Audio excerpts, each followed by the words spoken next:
Bangladesh cricket board BCB ঘোষণা করেছে যে তারা ভারতে অনুষ্ঠিত হতে যাওয়া 2026 টি-20 বিশ্বকাপের জন্য দল পাঠাবে না।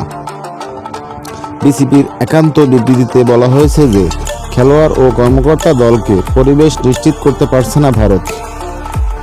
বিশেষ করে একই বোর্ডের নির্দেশে বাংলাদেশ ফাস্ট বোলার মুস্তাফিজুর রহমানকে আইপিএল থেকে ছাড়তে বলা হয়েছে।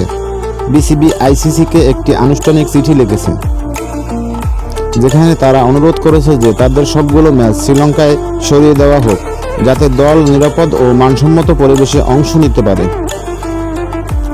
ভারতের ক্রিকেট বোর্ড বিসিসিআই জানিয়েছে যে বিশ্বকাপ শুরুর মাত্র 1 মাস আগে ভেন্যু পরিবর্তন করা বাস্তবসম্মত নয় এবং তারা আশ্বাস দিয়েছে যে ভারতে খেলোয়াড়দের নিরাপত্তা নিশ্চিত করা হবে। দুই দেশের রাজনৈতিক সম্পর্ক ইতিমধ্যে কিছুটা টানাপোড়েনের মধ্যে রয়েছে, যা এই বিতর্কে আরও জটিল করেছে। বিসিবি চাইছে শ্রীলঙ্কা বা অন্য কোনো দেশে নিরাপদ ভেন্যুতে খেলা হোক। আইসিসির কাছে এখন সিদ্ধান্তের অপেক্ষা।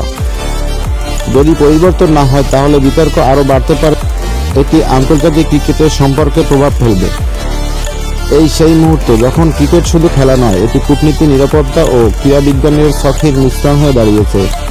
বিশ্বকাপের মাত্র কয়েক সপ্তাহ আগে এই ইস্যু বিস্তারিতভাবে নজর রাখার মতো। আপনি কি মনে করেন বিসিবির দাবিটা যৌক্তিক নাকি ভেন্যু পরিবর্তন করা উচিত নয়? মন্তব্য করে জানান।